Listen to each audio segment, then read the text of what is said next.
Joining the Observer on the air live couldn't be easier. First, visit bit.ly/obguest. Once you click on that, you'll wind up on this screen. Then, you'll have to choose the webcam that you want to use. You can see there's a list of them here. And once you choose the right webcam, you'll then have to choose the microphone that you want to use. It's all very simple. Then type in your name where it says your name here. And once you have finished typing your name, click the join button. Then you'll be in the queue to be on the air. It's that easy. Hi again, everybody. It's Kevin Knessa coming to you from the newsroom of The Observer and TheObserver.com on this, the fifth day of March in the year 2024. Sure hope you're enjoying your Tuesday, no matter where it is you are in the country. A little bit of a gray day here in the Northeast after having a couple of straight days of pretty mild temperatures. Man, was it nice on Sunday or what? Hope you all had a chance to get out. I know Saturday was a miserable day. I went up to my mother's for her birthday, which was Sunday, but I went up on Saturday, and it was just raining all day, and it was a horrible drive up there, and whatever that the case may be, we have another miserable day today here in the Northeast, so hope you're tolerating it. As you do each and every week, you welcome me into your home so that I can bring you this week's news, but before we do that, we have a couple of housekeeping items. And the first is what you see on your screen right here. This one is for anybody who may be so inclined. The town of Harrison, the Recreation Department, through Larry Kelly, is having a blood drive on the 13th of March from 1:30 until 7:30 at the Harrison Recreation Center, 401 Warren Street. And on the screen, if you have a camera phone with you, you can scan that QR code and register to donate. You don't have to register, but if you register, it's much more appreciated. The Blood Center much prefers to have registration. But if you don't get a chance to get it off the screen, you can find it on the Town of Harrison's website. It's a great cause. The Blood Center of New York and New Jersey is there, and I don't think really, you probably heard this, but there is an absolute dire shortage of blood in the area. So if you are so inclined to donate, please give Larry Kelly the opportunity by heading on over there on the 13th and registering ahead of time so that you can become part of the blood drive. And I know for certain that he will appreciate it, as will everybody in the town of Harrison. Now, this is something that was not in the paper this week. You will not see this in this week's paper. Before I get to this, I want to welcome in my dear friend Carol Manley, who is watching us today, and everybody else who may be in the chat room and watching us. Good afternoon. Good to see you, Carol, as always. Now, this situation that is on the screen right now is one that is just mind-boggling, and I'm going to try to explain it to you as best as I can. A couple of weeks ago, we ran a story about Donald Kumar Davis, who at the time, believe it or not, was living in Nutley. And he has since moved to the township of Lyndhurst. Now, I need to take a reverse a little bit and go back to the year 2018. This man, Donald Kumar Davis, who you will see right here, just bear with me for a second, would you please? Okay. I don't know what's going on here, but somehow we got knocked off of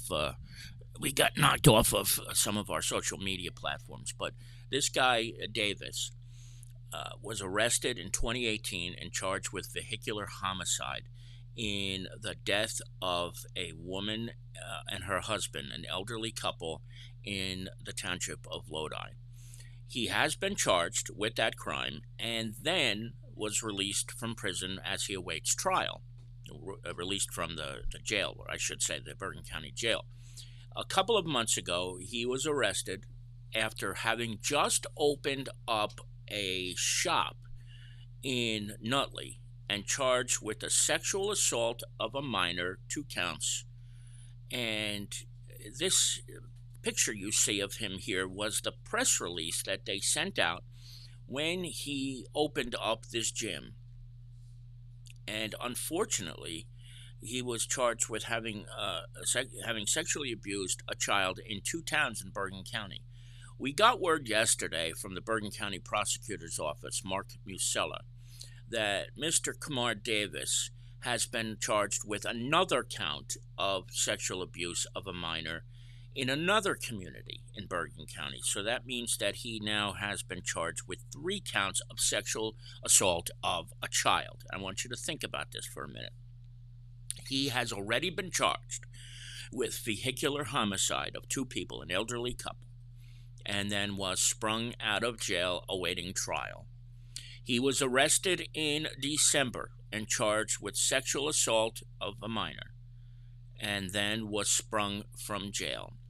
And now he's been charged again with another count of sexual assault of a minor. Now, I'm not saying in this case that when he was sprung the second time from jail that he committed another act. I think what happened in this case was that they found more evidence that he was indeed guilty, or they believed he was guilty of sexually abusing a child. So it doesn't mean to say that when he got out the second time that he committed more crimes.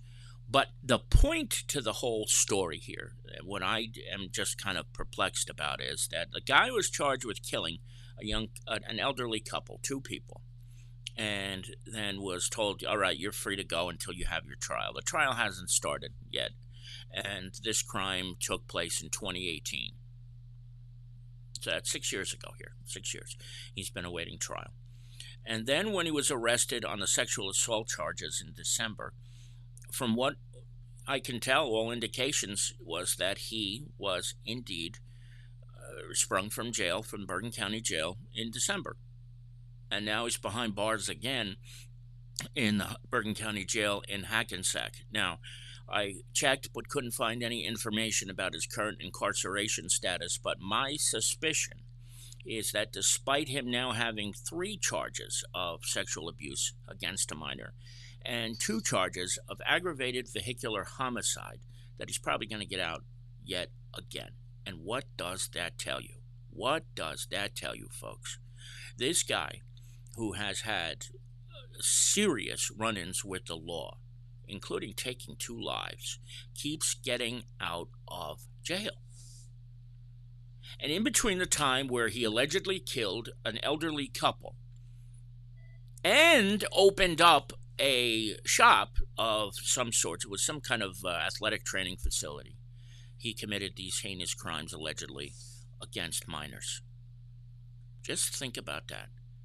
And we have talked about bail reform many, many times on this program, and the merits of bail reform. And do not get me wrong, I do believe that there are some cases where bail reform has worked. It certainly has. Low-level crimes, indeed, is an example of when bail reform works. But too often, folks, I mean, you look at this. Look at what this guy's been charged with. This is the story that we did earlier this year. He's awaiting trial for vehicular homicide. He gets out, and then all of this happens. This is the story that we ran late last year.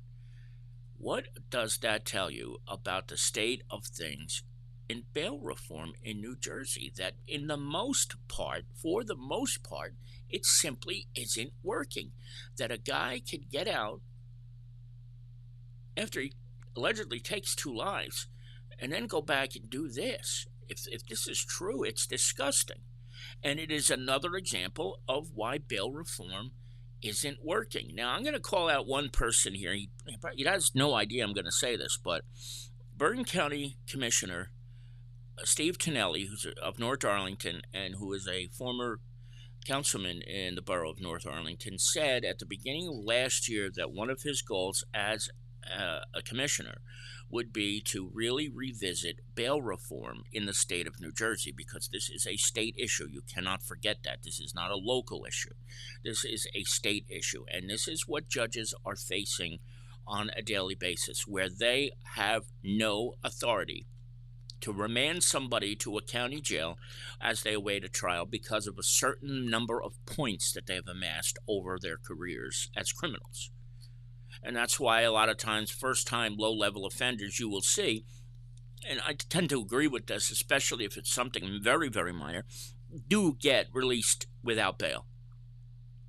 But in these cases, this guy's getting out without bail, no bail, no bail required, and he's repeated his offenses. So, somebody somewhere in the state of New Jersey has got to take some kind of action and do something about bail reform, because it is not working in its current form. And if anybody tells you that it is, and I find that find it hard to believe that there are people who truly believe that it is working. But I've seen letters to the editor, I've seen op-eds where people say, "Bravo, New Jersey, you're doing it right." Well, really? Are you really doing it right if this guy was able to get sprung from jail without having to post bail, and then go in 3 separate incidents that we know of, commit a sexual assault against a child? Just think about that for a moment. That's where we stand right now. That's what the bail reform is doing in the state of New Jersey right now, where a guy like this, Kumar Davis, can be released after having taken 2 lives, allegedly, and then go and do what he is alleged to have done. Thank God he was caught just a day after he opened up his shop, this training facility, because God knows what he would have done if he had a built-in audience right there, built-in clientele in Nutley. What would have happened with this guy if what he is alleged to have done is true? What kind of business would he have pulled had he ever opened that place up? So this story, again, as I mentioned earlier, came in late yesterday, so we didn't have a chance to get it into the paper. We will not stop following this, because the truth of the matter is, in too many cases, we have seen instances where bail reform simply hasn't worked. And it's my hope that somebody like Steve Tonelli, who I've known for 20 years, will take a chance and do something about this for the state of New Jersey and for Bergen County and for all the counties in New Jersey. This is not exclusive to Bergen or Hudson County, folks. If you think it is, you're not paying attention. Well, maybe it doesn't happen as much in some of the outlying counties like Sussex or Warren and some of the highly rural areas, but for the most part, this is around the state. And unfortunately, what's going to happen is it's going to take a death before something serious is done about it, and that scares the bejesus out of me. It really does. That in 2024, people are able to get away with this sort of nonsense. So we took that look, and we will certainly look into it more as the weeks go along, and if we have any updates, we will bring them to you as soon as we can. Now, here's a look at this week's newspaper, which I'm going to kind of just briefly go over with you. The Belleville Sons of the American Legion had a chance to go down to Washington, D.C. Rusty Myers, who I knew personally, on the left-hand side of this image, and a few of his cohorts went down and they laid a wreath at the tomb of the unknown soldier representing the state of New Jersey. It was a very moving experience that Rusty had down there, so we have that story for you this week. But the biggest news of this week is that Fred Esteves is running for council in the 3rd Ward in the town of Kearney. He, so far, is one of 2 candidates who have declared their intention to run for this seat. The other, of course, is Renato da Silva, who was appointed to that position late in 2023. And if I could, I'll just explain it to you. What now will happen is Fred will run against Renato in the Democratic primary. It is possible that there will be a Republican candidate, or maybe even 2 Republican candidates, or maybe even more. There could be other Democrats who choose to run. I know of at least one person who has taken out a petition to run as a Democrat.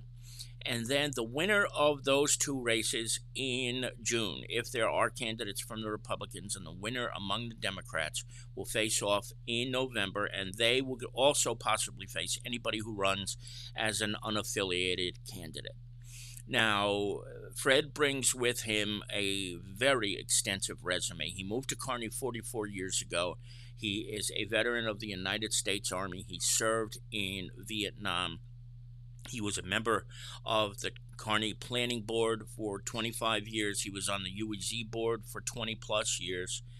and he has been he was also on the board of governors of West Hudson Hospital before it closed. I want to say, I think that was the year 2002. It's hard to believe that was 20 plus years ago. But he does have a very, very impressive resume that he brings with him to the town of Kearney. He has been heavily involved civically. He has two sons. One son is an X-ray technician, and his other son, Danny, is a police officer in the town of Kearney. And he and his wife, Doralice, have raised their family here and still keep their roots here in town. And when I had a chance to interview him last week, he said he doesn't like what he sees going on in Kearney with all the yelling, all the bickering, and all the infighting that you and I have seen since November, well, since last summer, really, since the former mayor decided to hang it up. And so Fred decided he's going to run.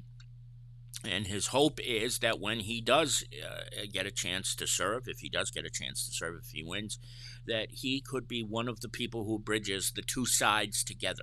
Because, look, we have to say this, he's being supported by Mayor Carol Jean Doyle in this race. She plans on campaigning with him in the election, but Fred is the type of guy who, when he walks into a room, everybody kind of knows who he is, and he kind of commands people to listen to him. And if there is anybody out there who may be able to bring these two warring sides together, I think Fred is probably at the top of that list, and I base that on history. That's all I can base that on, and I know that he has been successful in all the things that he's done over the years. So that's where that stands right now. Fred Estes will face off against Renato da Silva in June. There could be others, keep that in mind.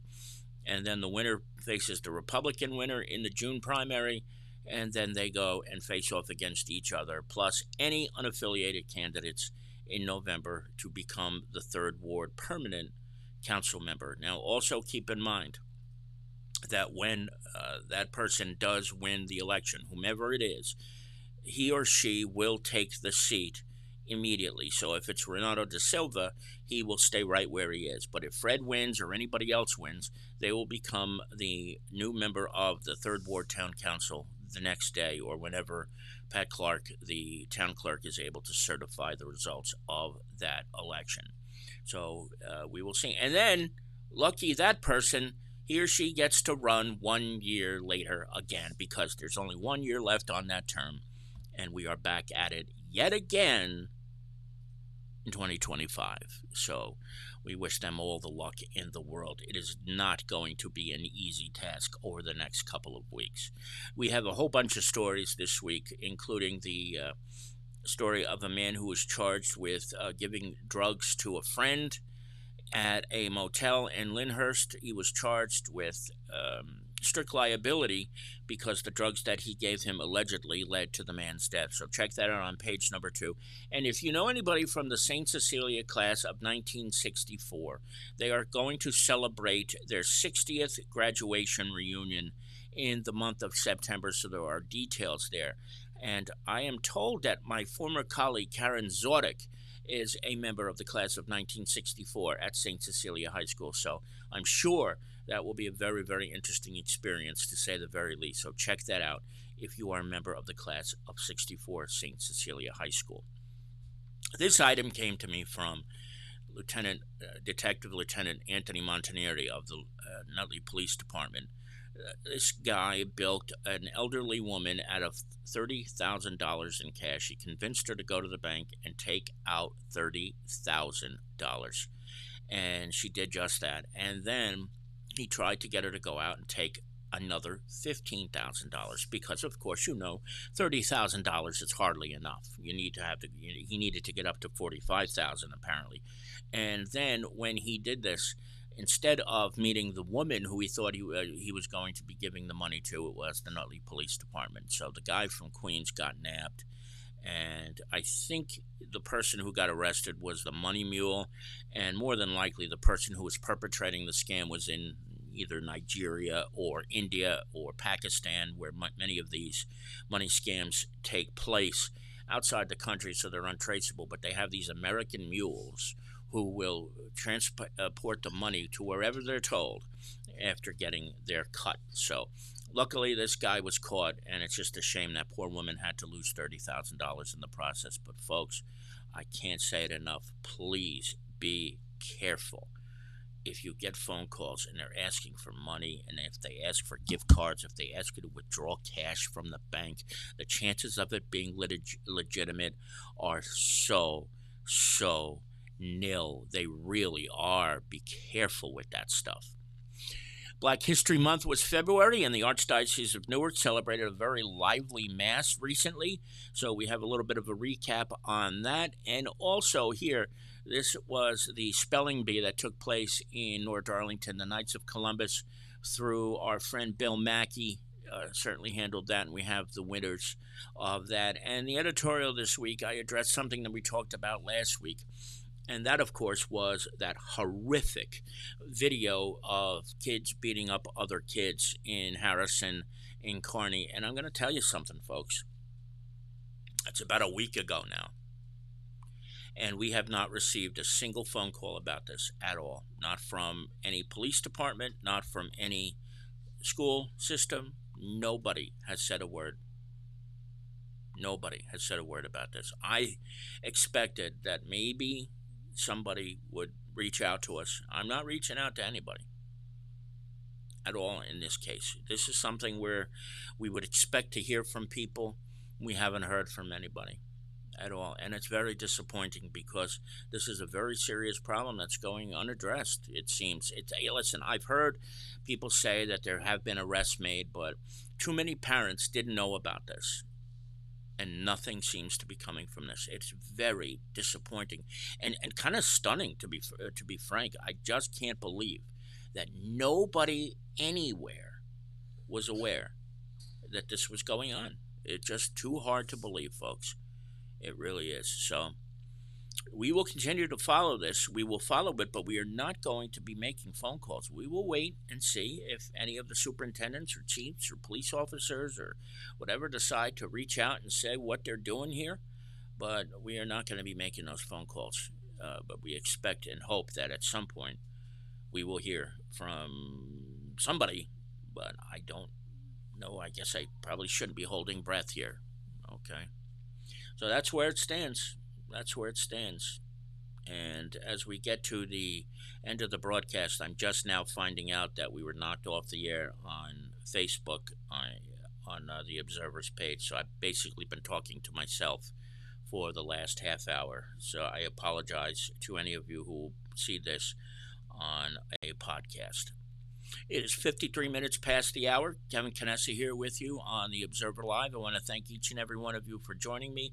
Please like and subscribe our page on YouTube. It's very, very important.